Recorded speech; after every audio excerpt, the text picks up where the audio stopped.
información en la pantalla de Canal E y vamos a tomar contacto ahora con Pedro Gaite, él es economista. Vamos a hablar con Pedro porque este consumo no levanta. En septiembre cayeron las ventas en supermercados y anotaron su peor registro en 5 meses. Datos que se dieron a conocer de forma oficial por el INDEC. Los supermercados vendieron 0,4% menos que en agosto y 12,8% menos que en septiembre en la comparación interanual. Pedro, ¿cómo estás? Bienvenido, gracias. Hola, buenas tardes, ¿cómo andan? Bien, gracias como siempre por recibirnos. Bueno, contanos, yo di datos oficiales que dio a conocer el INDEC, pero ¿cómo estás viendo vos como economista el consumo, este consumo que todavía no repunta, ¿no? Sí, creo que es parte un poco de lo que viene pasando en todos estos últimos meses, que lo que se está viendo es una recuperación muy incipiente de la actividad económica en general y del consumo en particular, pero que es una recuperación, por un lado, muy lenta, con meses en los que por ahí crece un poquitito, después al mes siguiente vuelve a caer, como es el caso de estos últimos datos que salieron en supermercados, en shoppings, en autoservicios mayoristas, es decir, en los distintos segmentos del consumo, y es sobre todo una recuperación muy heterogénea, porque cuando ves el nivel de actividad general, se ve que tenés un puñado de sectores, en particular la minería, que es el sector más dinámico hoy en día, algunos sectores más ligados a la energía, el agro también, sobre todo más hacia mitad de año, que comparaba contra un año muy malo que fue el 2023 por la sequía, pero después los sectores más ligados al mercado interno, y estoy pensando en la industria, el comercio, la construcción, también muy golpeada por la prácticamente paralización de la obra pública, Sí. que siguen cayendo o tienen una recuperación también así en forma de serrucho, y que son los sectores que más empleo generan también. Y esto me parece que es importante marcarlo, pensando también a futuro y qué puede pasar con el consumo, que es necesario que ocurran dos cosas en particular: que se recupere el salario real, que es algo que se viene viendo de manera incipiente también. El sector privado registrado sí está recuperando buena parte del poder adquisitivo, pero el sector público sigue sumamente golpeado, y el sector informal, los datos son viejos, pero también se ve que está muy por abajo de los valores de noviembre del año pasado, pero también que se recupere el empleo. En lo que va de este año se perdieron casi 200.000 puestos de trabajo en el Claro. sector registrado, cerraron más de 12.000 empresas. Entonces, pensando en la masa salarial, que es básicamente los puestos de trabajo por los salarios, que es un poco lo que explica el consumo privado, lo que se ve es que la recuperación del salario es lenta y heterogénea como la actividad, y que el empleo, más allá de que podríamos pensar que dejó de caer, sigue estando muy por debajo de los valores que tenía a fines del año pasado. Entonces, me permito dudar cuánto más puede traccionar el consumo, y si no tracciona el consumo, es difícil pensar que esta recuperación de la actividad económica, que viene siendo muy lenta, pegue un salto y escale a niveles que son los necesarios, en definitiva, para que esto se traduzca en mejores condiciones de vida. Ahora, Pedro, ¿cómo estás viendo lo que está realizando el gobierno con respecto a las aperturas de las importaciones, la eliminación del impuesto país? ¿Cómo puede impactar esto también en la industria, ¿no? Esta industria, como mencionaste recién, que se está recuperando de forma lenta, pero que tampoco se están tomando como muchas medidas de incentivo para hacerla caminar de nuevo, ¿no? Para hacerla florecer. Sí.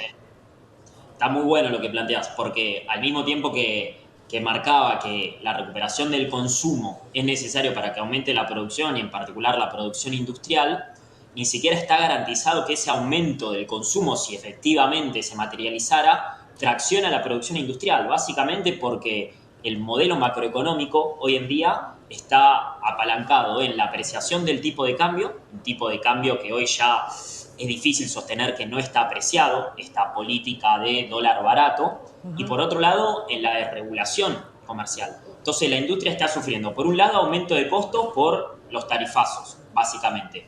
Por otro lado, caída de las ventas, que fue muy importante, sobre todo en la primera mitad del año, y que no termina de recuperarse de manera vigorosa.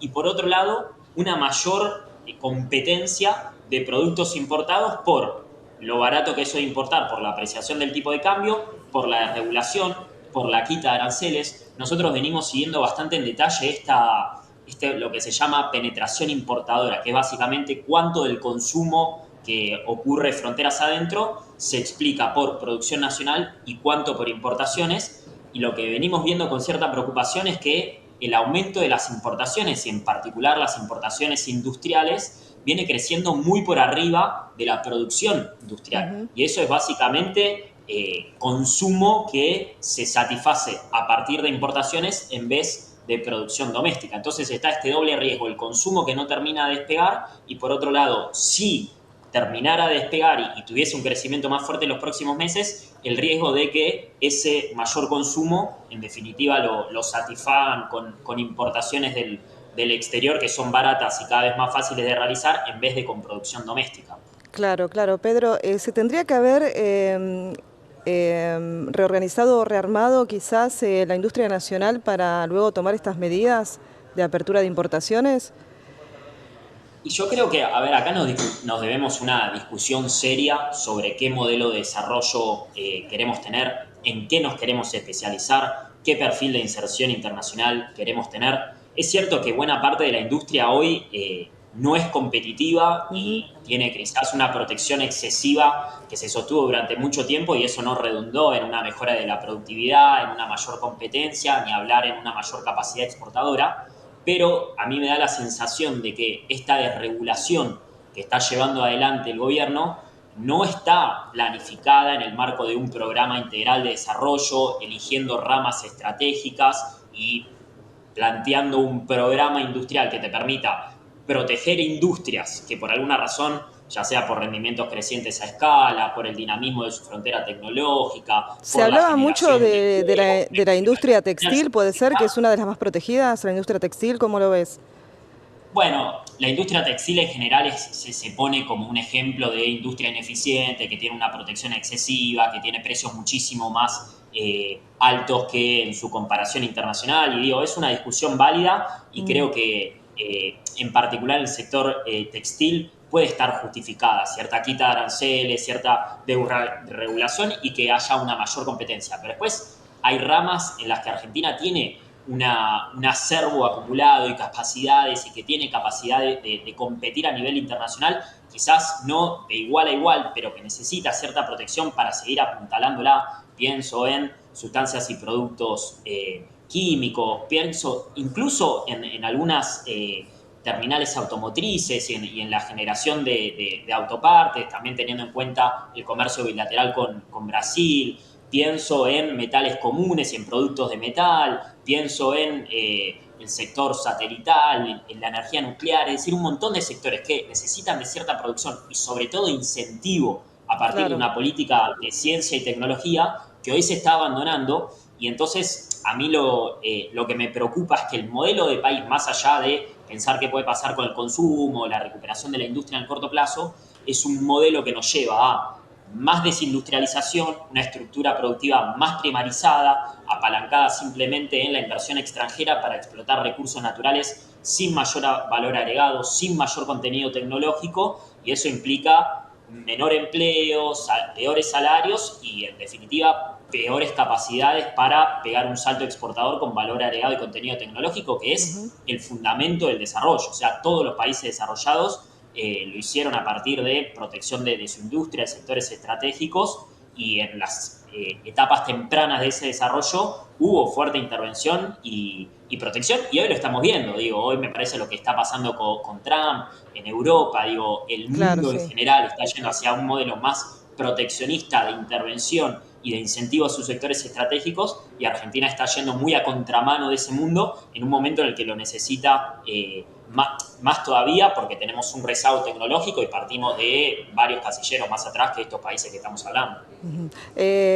¿Proyectos como el RIGI crees que van a aportar este valor agregado o son solamente anuncios que se realizaron como un proyecto de gobierno, como una A política de ver, gobierno? el problema que le veo al RIGI es que justamente no apunta a inversiones que generen valor agregado doméstico, que generen incorporación de tecnología en el país, que generen Claro. encadenamientos y eslabonamientos a lo largo de toda la cadena productiva. Está muy orientado a el sector energético, a la minería, a grandes inversiones que pueden llegar y que podrían contribuir a moderar la restricción externa, básicamente el ingreso de dólares, que el país los necesita muchísimo porque sigue habiendo escasez de dólares en el país, pero que tal y como está planteado es esto, no genera mayores encadenamientos y derrames productivos, ni generación de empleo, ni generación de valor agregado. Entonces el modelo es a que vengan inversiones extranjeras, exploten los recursos naturales y lo exporten, ni siquiera muchas veces dejando esos dólares en el país, porque a partir del tercer año de puesta en marcha de los proyectos pueden ni siquiera liquidar esas exportaciones. Entonces, en definitiva, es un modelo que lleva a ser una economía más de enclave. Y esto no significa que no tenga que haber incentivo a la inversión extranjera. Creo que es necesario que entren grandes capitales, sobre todo en sectores en los que la escala es muy importante y quizás el capital nacional no tiene la capacidad de realizar esas inversiones, pero me parece que es necesario hacerlo de manera equilibrada y sobre todo generando los incentivos para que esa inversión que entre, de nuevo, genere encadenamiento, más valor agregado, más incorporación de tecnología y en todo caso un salto exportador a partir de manufacturas y productos más elaborados que la simple materia prima, y ni hablar si eso se exporta y ni siquiera se liquidan los dólares en el país. Bueno, Pedro, muchísimas gracias como siempre por este contacto. Bueno, gracias a ustedes. Buenas tardes. Hasta luego, buenas tardes. Pedro Gaite se comunicaba con nosotros en la pantalla de Canal Economista. Volvemos con más información.